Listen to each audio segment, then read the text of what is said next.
I don't know how many you want me to read, because, like, the first one's only 2 pages. The second one's only 2 pages. Well, if you read two, then I'll read mine, and then we'll see what Jeff's up to after that. Okay. I also don't do voices, so you'll just have to deal with my voice only. I don't do voices. You just listen to me read something for like 6 hours. Not 6 hours, I was talking for two. I know, I was just saying, I'm the same way. I'm the same way. I don't do voices.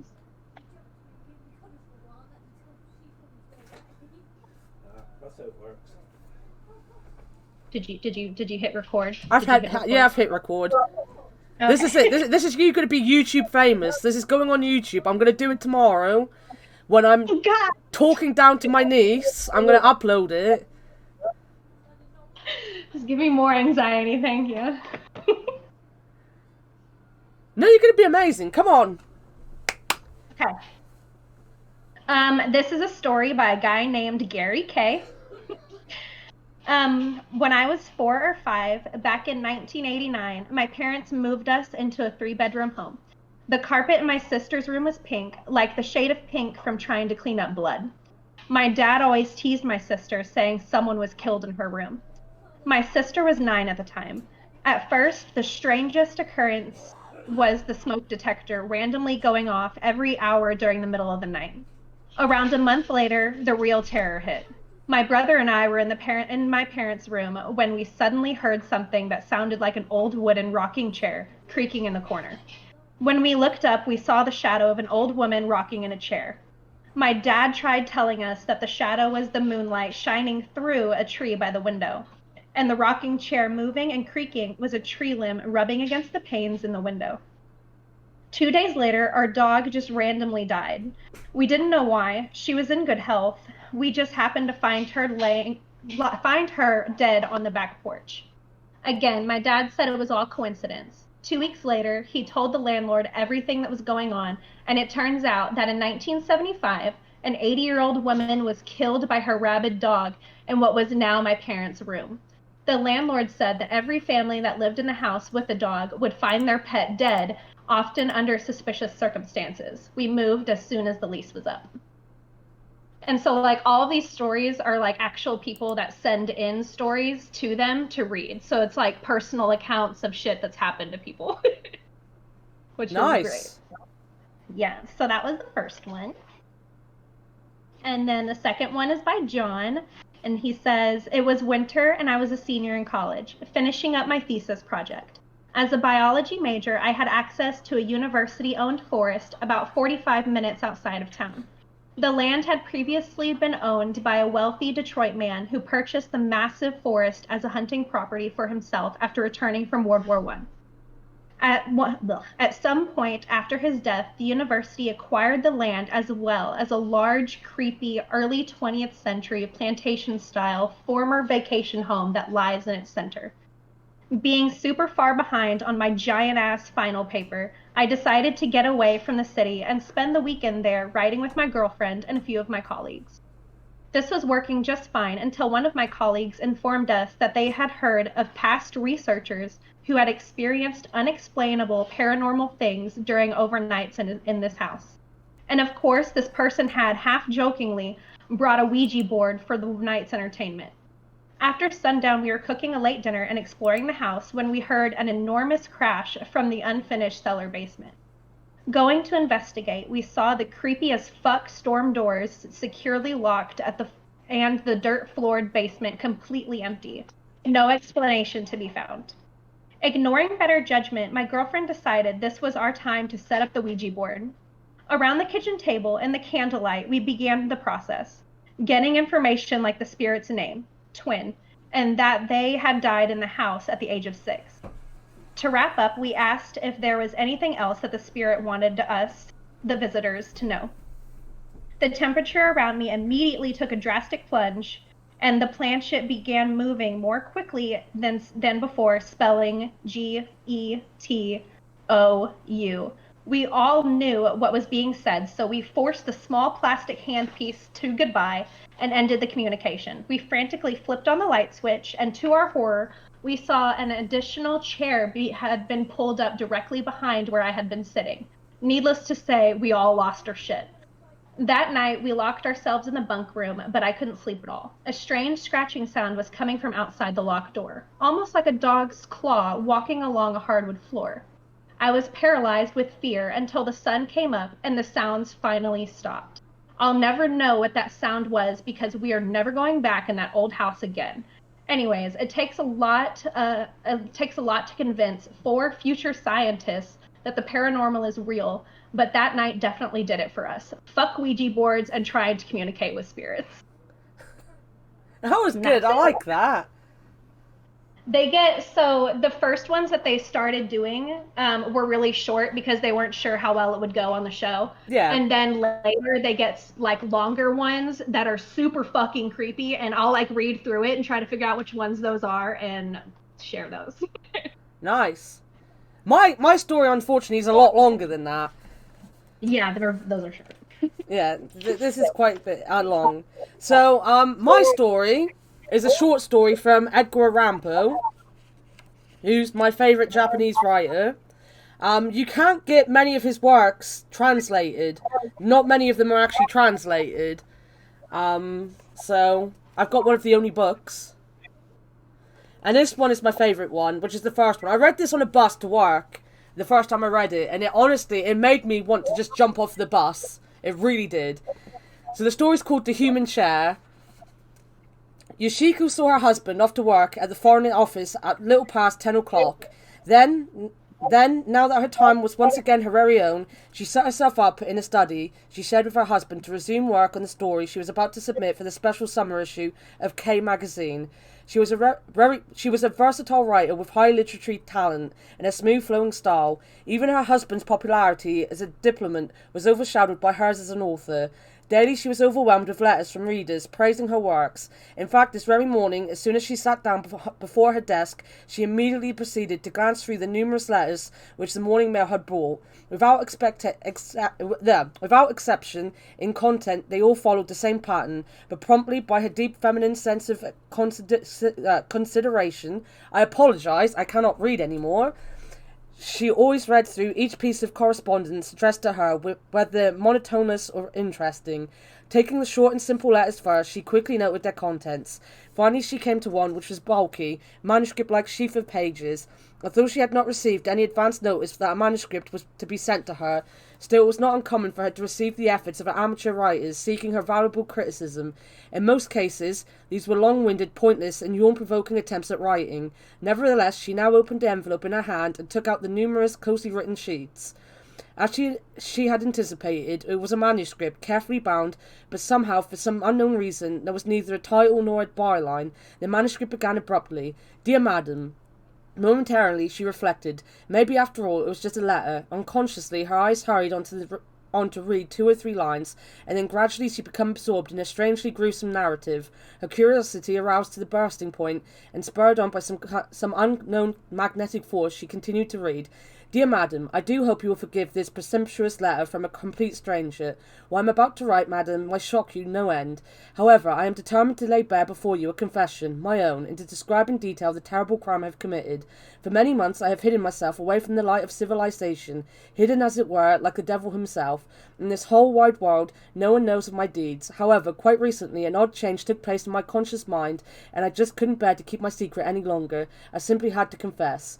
All that I have written so far must certainly have awakened only perplexity in your mind. However, I beseech you to bear with me, and kindly read my communication to the bitter end, because if you do, you will fully understand the strange workings of my mind, and the reason why it is to you in particular that I make this confession.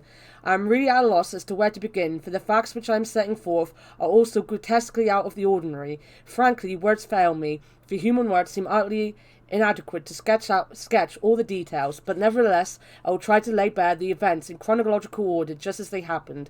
First, let me explain that I am ugly beyond description. Please bear this fact in mind, otherwise I fear that if and when you do grant my ultimate request and do see me, you may be shocked and horrified at the sight of my face. After so many months of unsanitary living, However, I implore you to believe me when I state that, despite the extreme ugliness of my face, within my heart there has always burned a pure and overwhelming passion. Next, let me explain that I am a humble workman by trade. Had I been born in a well-to-do family, I might have found the power with money to ease the torture of my soul brought on by my ugliness. Or perhaps, if I had been endowed by nature with artistic talents, I might again have been able to forget my bestial countenance and seek consolation in musical poetry. But unblessed with any such talents, and being the unfortunate creature that I am, I had no trade to turn to except that of a humble cabinet maker. Eventually, my speciality became that of making assorted types of chairs.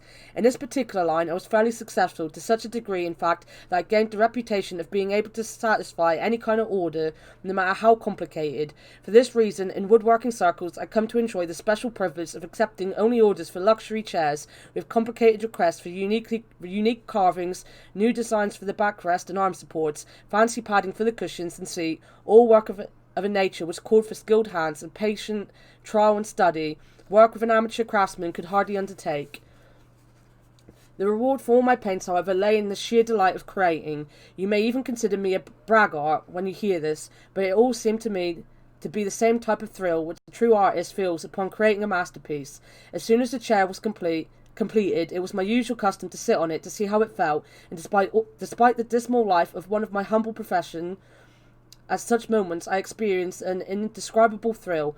Giving my mind free rein, I used to imagine the types of people who would eventually curl up in a chair, certainly people of nobility, living in palatial residence, with exquisite priceless paintings hanging on the walls, glittering crystal chandeliers hanging from the ceilings, expensive rugs on the floors, etc., and one particular chair which I imagined standing before a mahogany table gave me the vision of fragrant western flowers scenting the air with sweet perfume. Enwrapped in these strange visions, I came to feel that I, too, belonged to such settings, and I derived no end of pleasure from imagining myself to be an influential figure in society. Foolish thoughts such as these kept coming to me in rapid succession. Imagine, madame, the pathetic figure I made, sitting comfortably in a luxurious chair of my own making, and pretending that I was holding hands with the girl of my dreams. As was always the case, however, the noisy chattering of the uncouth women of the neighbourhood, and the hysterical shrieking, babbling, and wailing of their children quickly dispelled all my beautiful dreams. Again grim reality reared its ugly head before my eyes. Once back to earth, I again found myself a miserable creature, a helpless crawling worm. And as for my beloved, that angelic woman, she too vanished like a mist. I cursed myself for my folly. Why, even the dirty women tending babies in the streets did not so much as bother to glance in my direction. Every time I completed a new chair, I was haunted by feelings of utter despair, and with the passing of the months, my long accumulated misery was enough to choke me. One day, I was charged with the task of making a huge leather-covered armchair of a type I had never before conceived, for a foreign hotel located in Yokohama. Actually, this particular type of chair was to have been imported from abroad, but through the persuasion of my employer, who admired my skill as a chairmaker, I received the order. In order to live up to my reputation as a super craftsman, I began to devote myself seriously to my new assignment. Steadily, I became so engrossed in my labours that at times I even skipped food and sleep. Really, it would be no exaggeration to state that the job became my very life. Every fibre of the wood I used seemed seemingly linked to my heart and soul.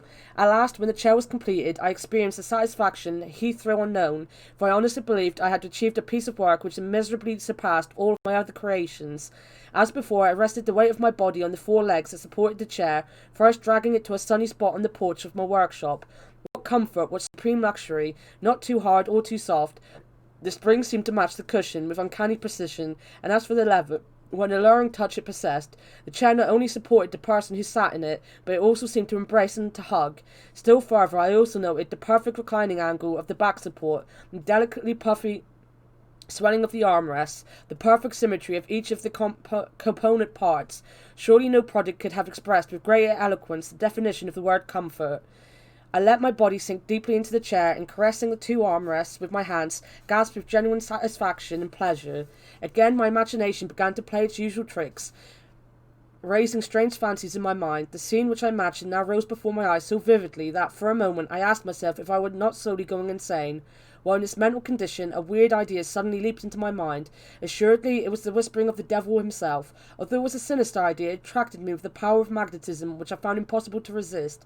At first, no doubt, the idea found seed in my secret yearning to keep the chair for myself. Realizing, however, that this was totally out of the question, I next longed to accompany the chair wherever it went. Slowly but steadily, as I continued to nurse the fantastic notion, my mind fell into the grip of an almost terrifying temptation. Imagine, madame, I really and actually made up my mind to carry out that awful scheme to the end, come what may. Quickly, I took the armchair apart, and then put it together again to suit my weird purposes.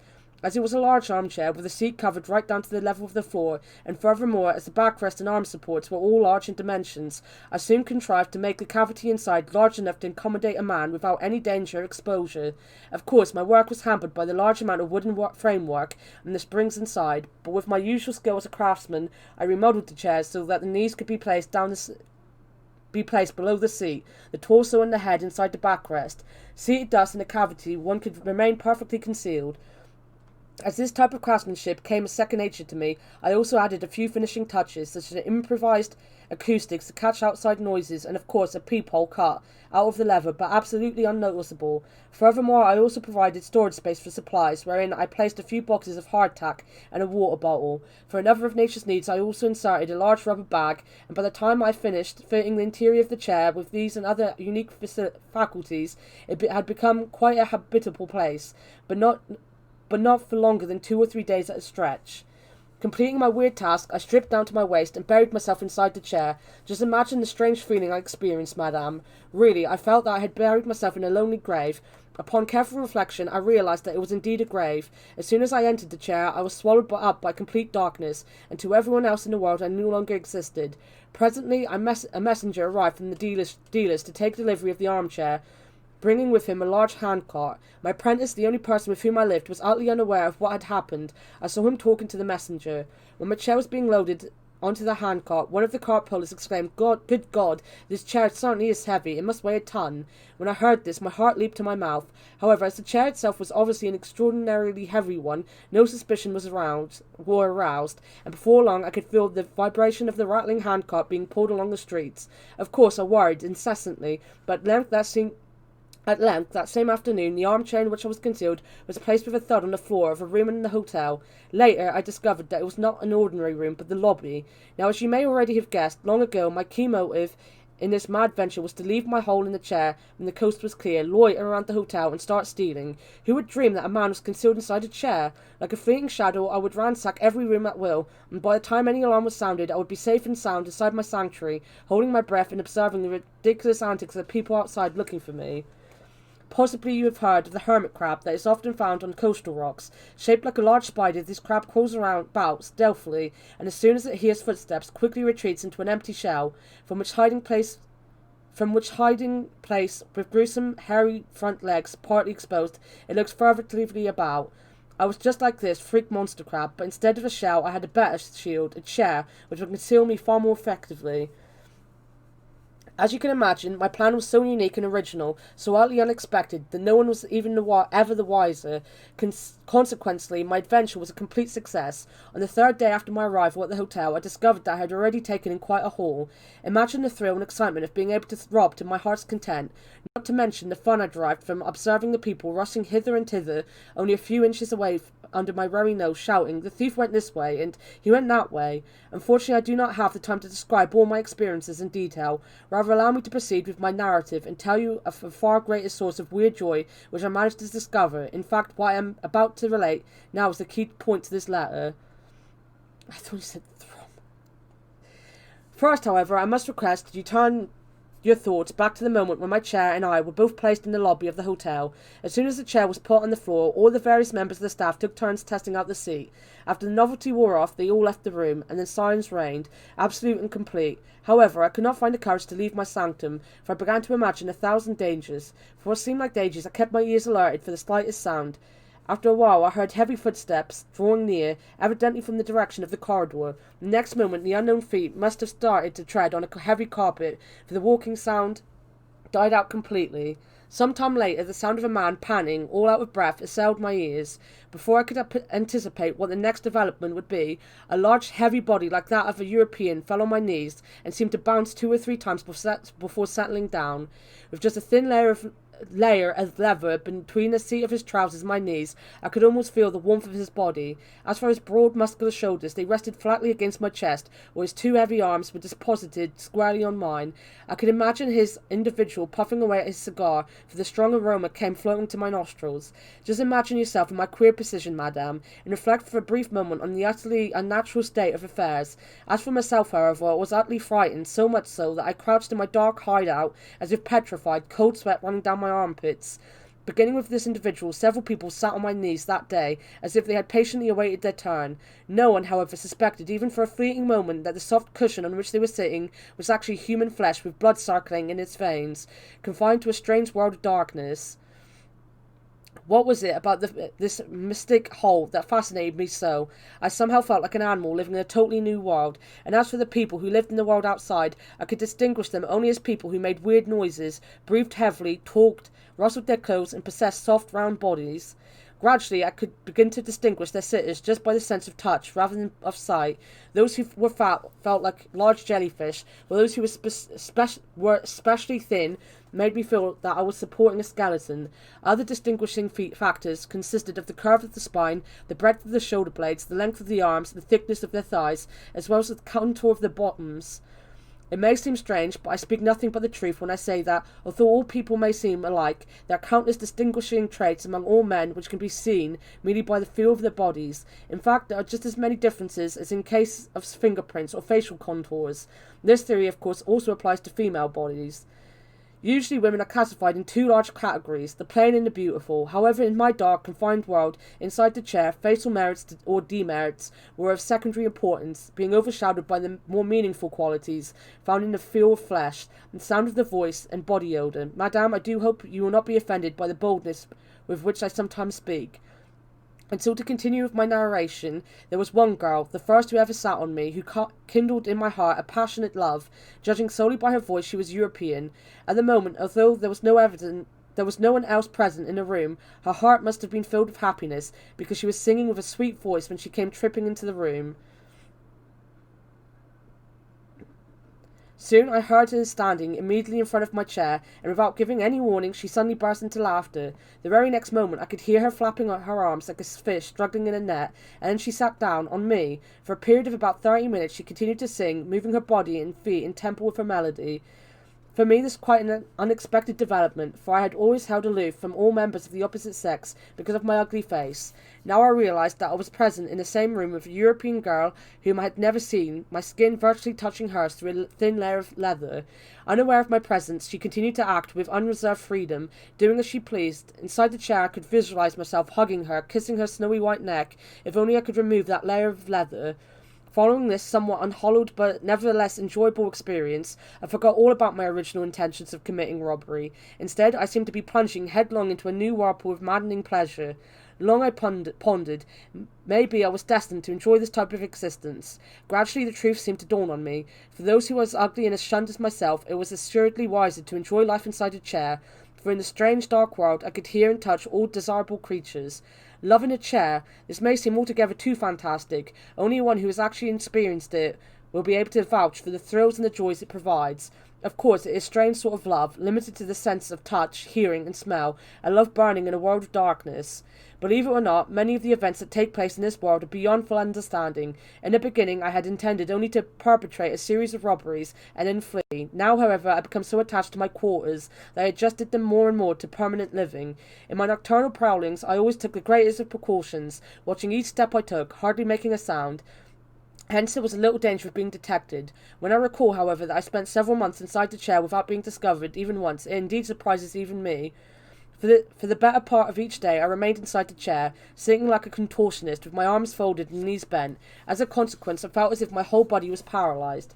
Furthermore, as I could never stand up straight, my muscles became taut and inflexible, and gradually I began to crawl instead of walk to the washroom. What a madman I was! Even in the face of all these sufferings, I could not persuade myself to abandon my folly and leave that weird world of sensuous pleasure. In the hotel, although there were several guests who stayed for a month or even two, making the place their home, there was always a constant inflow of new guests and an equal exodus of the old. As a result, I could never manage to enjoy permanent love. Even now, as I bring back to mind all my love affairs, I can recall nothing but the touch of warm flesh. Some of the women possessed the firm bodies of ponies, others seemed to have the slimy bodies of snakes, and still others had bodies composed of nothing but fat, giving them the bounce of a rubber ball. There were also the unusual exceptions, who seemed to have bodies made only of sheer muscle, like artistic Greek statues, but notwithstanding the species or types, one and all had a special magnetic allure quite distinctive from the others, and I was perpetually shifting the object of my passions. At one time, for example, an internationally famous dancer came to Japan and happened to stay at the same hotel. Although she sat in my chair only on this single occasion, the contact of her smooth, soft flesh against my own afforded me a hitherto unknown thrill. So divine was the touch of her body that I felt inspired to a state of positive exhalation. On this occasion, instead of my carnal instincts being aroused, I simply felt like a gifted artist being caressed by the magic wand of a fairy. Strange, eerie episodes followed in rapid succession. However, as space prohibits, I shall refrain from giving a detailed description of each and every case. Instead, I shall continue to outline the general course of events. One day, several months following my arrival at the hotel, there suddenly occurred an unexpected change in the shape of my destiny. For some reason, the foreign proprietor of the hotel was forced to leave for his homeland, and as a result, the management was transferred to Japanese hands.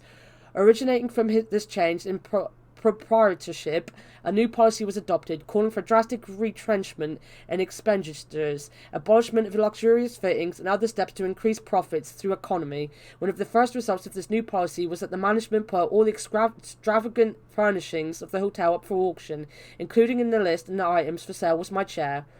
When I learned of this new development, I immediately felt the greatest of disappointments. Soon, however, a voice inside me advised that I should return to the natural world outside and spend a tidy sum I had acquired by stealing. I, of course, realised that I would no longer have to return to my humble life as a craftsman, for actually I was comparatively wealthy. The thought of my new role in society seemed to overcome my disappointment in having to leave the hotel. Also, when I reflected deeply on all the pleasures which I had derived there, I was forced to admit that, although my love affairs had been many, there had all been with foreign women, and that somehow something had always been lacking. I then realised fully and deeply that as a Japanese, I really craved a lover of my own kind, or was turning these thoughts over in my kind,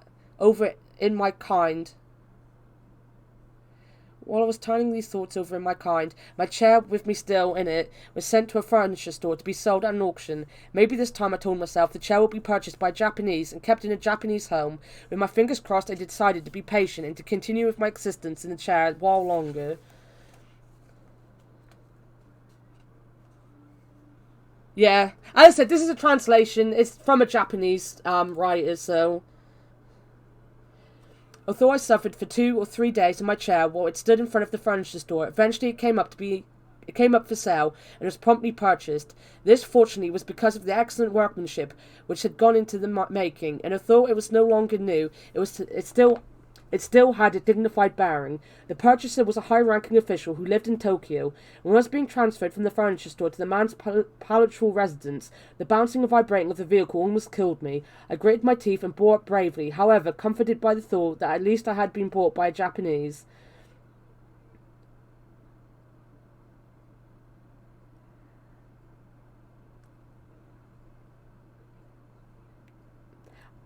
I look up and it's just sex Harvard. That's just sex Harvard. That's all there is.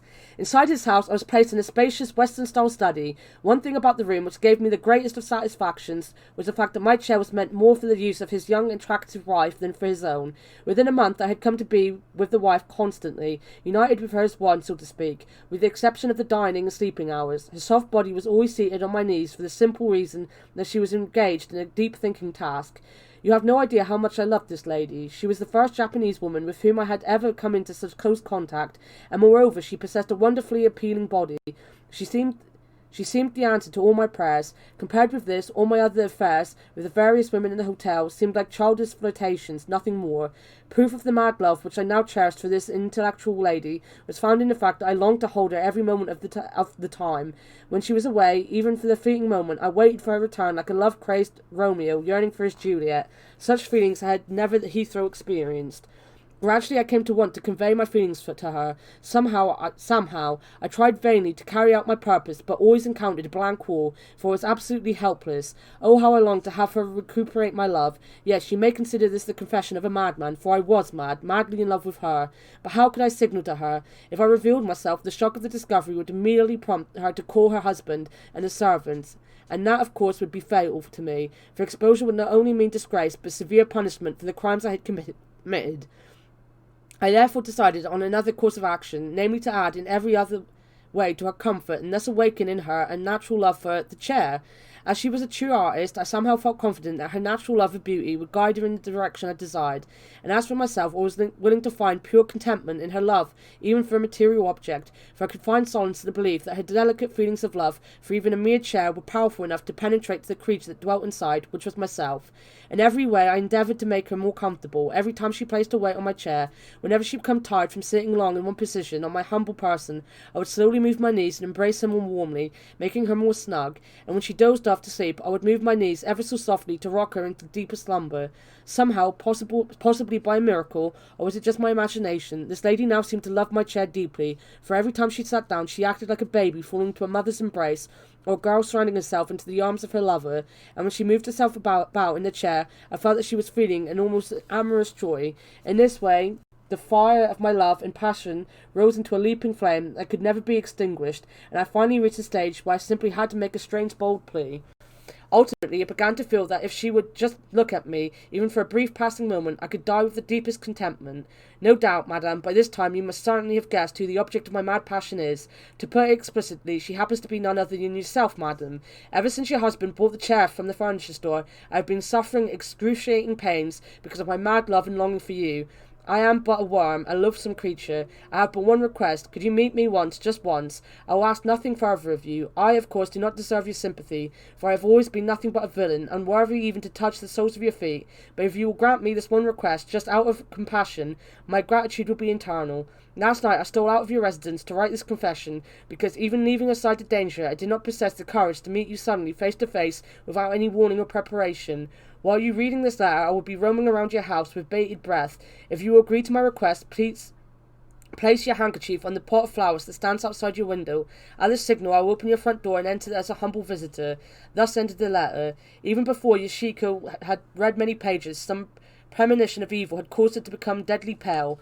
Rising unconsciously, she had fled from the study from that chair upon which she had been seated, and had sought sanctuary in one of the Japanese rooms of her house.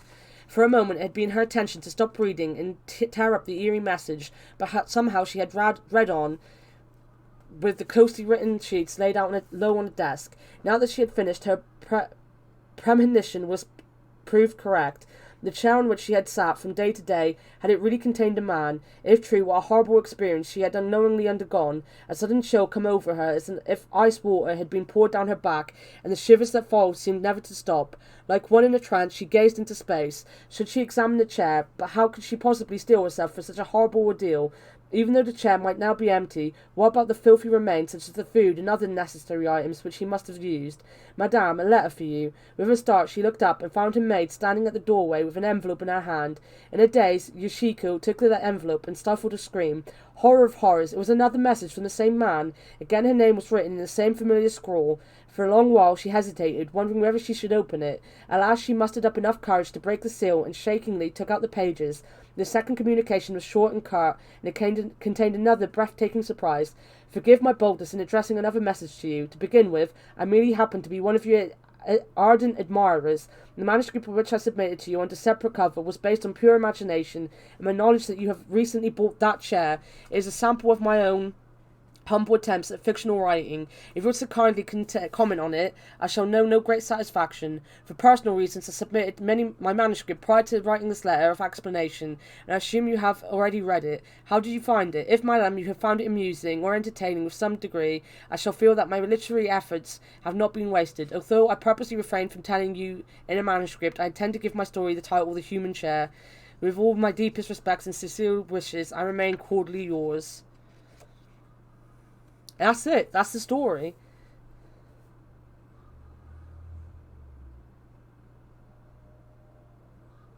But yeah, I like that story. I didn't tell it very well, because I can't read very well at this point. I've been speaking for 7 hours, so, you know.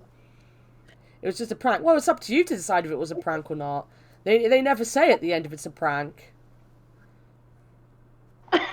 Fiction. Actually, one of the reasons I wanted to find Junji Ito, and I just completely forgot to do it, was because Junji Ito himself wrote the sequel to the Human Chair. But I didn't like the sequel as much. I like Junji Ito for other things. He did The Long Dream, and that spooked me out. Jeff is not live. Do you want to read some more? You can. Or we can.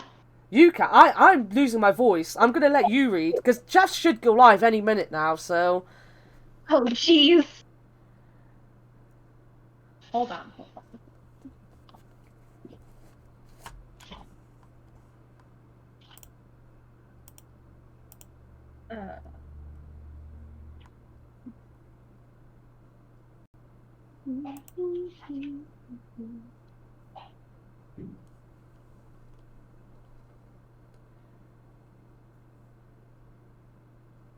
You missed me reading, Chris, but Moose is going to read another book. Or another story. Just read a whole book, Moose. We don't need Jeff in here, we'll just read books. I literally love reading to people, and I have no idea why, so... If you need someone to read to you, I got you. Oh, you can hear us, Chris?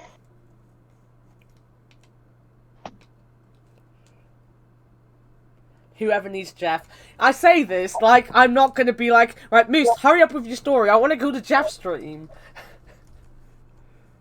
I'll do like you do with the singing. I'll just send you reading random passages of random ass books. It'll take a long time to read a book that way. I was thinking of, for my subathon, like, I haven't talked about the subathon, but I was thinking one of the things, because I'm trying to do, like, incentives for the subathon, I was thinking of having, like, for every 100 bits, you either pick out of a list of YouTube videos that we watch at the end, or you add a chapter of a book that I have to read to you. That's cute, I like that. Thank you. I've been thinking hard on this. I know, I'm so proud. I've tried. Well, don't cry! Right, come on, read to me, because I'm going to eat the last of my meat. Okay. Okay. This story is from a guy named Zach. My grandmother, who I spent a lot of time with growing up, actually lives just a couple blocks away from the LaChance house. But that's not even the most interesting part. I live in Springfield, Minnesota, right? Now, but grew up 25 minutes west of Union outside a little town called Gerald. Our close family friends and neighbors were the brother and sister-in-law of Stephen LaChance.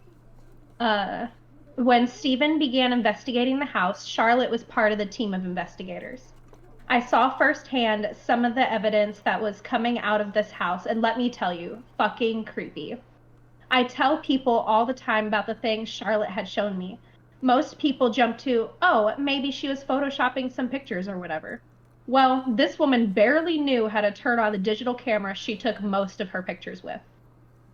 I watched videos of people getting scratched, heard an EVP of a disembodied voice screaming, "Get out," and saw countless pictures of all kinds of weird shit with odd lights. One looked like a portal with humanoid shapes coming out of it. Others had orbs, and another even had a full-bodied apparition of a woman in the very window where Matt said he saw the man. Really creepy shit. So I'm sure you can understand my giddiness when you said something about a haunting in Missouri, and my brain went straight to the creepy house on Christina Avenue, just up the street from my grandma's. Also, just as a side note, when you talked about the area, there are several houses in that neighborhood where people have committed suicide, as well as a couple murders in the apartment complex on the corner. And the nursing home you mentioned, my grandma shares her backyard with it, and it's fucking creepy. Anyway, the screaming house and how connected I was to the people actually involved has since fueled my interest in all things paranormal and everything creepy. I love the job you did telling the story. So, like, they also respond to, like, the stories that they read or that he comes up with. And it's pretty cool because a lot of people will be like, oh, yeah, I live right next to that guy. That shit fucking happened. And I'm like, fantastic. Like, that guy's my uncle. It's terrible. It's terrible. It's pretty cool. Also, I don't know if I said it, just for people talking about Poe in the chat. This writer is a fan of Poe's. That's why his name is Edgar Allan Poe. Just stole the name, basically.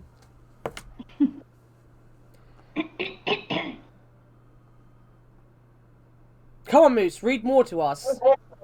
Okay. Okay, next one. After a shit-tacular divorce, I ended up living with my parents again for a little while. The house in the middle of nowhere in the Midwest and with no other nearby homes. The room I was sleeping in had no curtains, as we weren't really concerned with peepers. One night, and please note, I had not taken any illegal or legal drugs before bed. The moon was full, and it cast a little light into my room. I woke up to see a humanoid figure standing slightly hunched by the side of my bed, looking down at me rather curiously. I was not afraid in any way. I was very calm. I could tell it was wearing some dark-colored suit that clung very tight to the body. It was thin, and I'd have to say standing was about 5'7". It had a larger head and long arms. After looking at me for a bit, the being reached over, it had long fingers too, by the way, with larger finger pads, and touched a single digit to the side of my neck, and then I was knocked out cold. I woke up the next morning thinking it was a very strange dream, and I told my mom about it. I went to the bathroom, looked at my neck, and there was a large, finger-shaped dark spot on my neck. It stayed there most of the day before fading away. I freaked the fuck out. And yes, I showed my family the mark just so they would know I wasn't totally crazy. The next night, I kept waking up in a panic, rapid heartbeat, sweating, even crying, all night long. The only thing I can think is that whatever happened to me, they wiped my memory of it, but my subconscious remembered something. It's been 4 years, and I am still expecting to wake up and seeing the creature again. I would like to try hypnosis, but I'm afraid of what I might possibly remember. That was super short. Wow. Yee. Ugh. Do you want me to keep reading? Oh, God. Yeah, keep reading. Back in 2013, around this same time of year, my friend, her boyfriend, and I decided that we wanted to go check out some local, supposedly haunted spots in southern Illinois. We ended up driving all the way out to this small town. Currently, the population is around 300 people, where she grew up and where she knew all the legends. We started down some back roads out of that town and drove by a graveyard, some old houses, and finally out into the woods and farm fields. At this point, it's about 11 p.m. and it's pitch black outside. No moon, dark clouds were rolling in. The creepy factor was there. As we were going down the particular stretch of road, we came around a corner and saw a huge bonfire. The flames had to have been at least 15 feet high. Silhouetted against the flames were about 5 to 7 figures dressed in what appeared to be dark robes.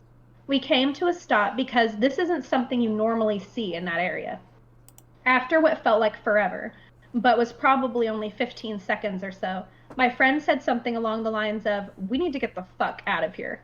At the same time, I could see the figures looking towards us, and a feeling of nope filled me.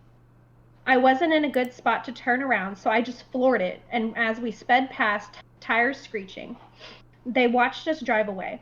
When we got to the end of the road, we could either turn left or go further from the fire or take a right and make a loop back to check again. I'm stubborn, and I was convinced that it was just us overreacting, a case of us wanting to see something creepy. So I drove back to where the giant bonfire and group of robed people had been. When we got around the corner, 5 minutes later, they were gone. The fire was out and no one is around. I couldn't see any headlights in the distance, and there was no sign of life. I drove closer to the spot where they were, and we looked out the window to see if we could see anything else. My friend was freaking out and refused to let anyone out of the car, even though I was driving. I pulled my flashlight out of the glove compartment and shone it around the clearing. There was not even a single trace of fire. At first, we thought maybe I took a wrong turn back, but it was the right place, as I could still see my tire tracks on the road. Needless to say, we haven't gone back, and I sure as hell don't plan to. There are a lot of rumors in that area about some dark, evil, and paranormal shit, but I had never believed any of it until I saw it for myself. Dylan. I like these stories. More. Just keep yelling more at me when I'm done, so I know. More. My stories are too long. No, my luck. I'll get into one of the stories, and Jeff will just start streaming. True, mine are literally like a page, and that's it. I think the next shortest one I've got is like 10 pages, maybe? Damn. Yeah. Well, I'll just read all of it. Okay. My husband and I were in bed asleep. At about 3 a.m., I was awoken by what seemed to be a very bright light being shined in my face, but my eyes were closed. Our bedroom is on the 3rd floor, and our windows were shut tight with curtains drawn, so it couldn't have been a car or an outside source. When I opened my eyes, there was no light, only the darkness of our room. It was at that moment our 2-year-old daughter woke up screaming in her room on the opposite side of the 3rd floor. I ran to comfort her and put her back to bed, assuming she's had a nightmare, then went back to bed. The next morning, my husband and I were chatting. I mentioned seeing a weird bright light through my eyelids late the previous night, but it had disappeared when I opened them. He stops, dumbfounded, and said, "I thought that was a dream I had right before the baby woke up." Apparently, around 10 p.m., he had also been awakened by what looked like someone shining a light on his closed eyes. As soon as he opened them, the lights were gone and the baby woke up. For a while after, our daughter would tell us about the monsters walking around her room at night. We aren't sure if it's all related or just the innocent ramblings of a toddler, but to this day we have no clue what the source of that light was and have not had a similar experience since. You always believe children. That's always believe them. They know. Always believe. Wow. As today has proven, I shouldn't always believe in children. No, you should. They don't lie about creepy shit. I don't know, Christy might. If she heard this, she'd be telling me all about creepy shit. Well, I guess, how old is she? She's 11 now. Okay, see, I mean like little children. Oh, like little children. Yeah, that don't know that they can mess with you. Like kids that are like 3 to 5, like they don't make shit up. Next story. Next. The story I have is about a ghost that I inherited from my wife. We lived in an apartment that wasn't that old, so I like to tell my wife that she was in fact haunted, not the place itself. We never physically saw anything, but plenty of weird things happened in the 2 years we lived there. We had a security system, a simple one that, if unarmed, dings when a door or window is opened, but goes nuts if it is tripped while armed. Every night, I'd go through my ritual of locking the front and back door, locking all the windows, turning off all the lights, and arming the alarm. At least once a week, we would wake up to a light on, but never the same bulb twice in a row.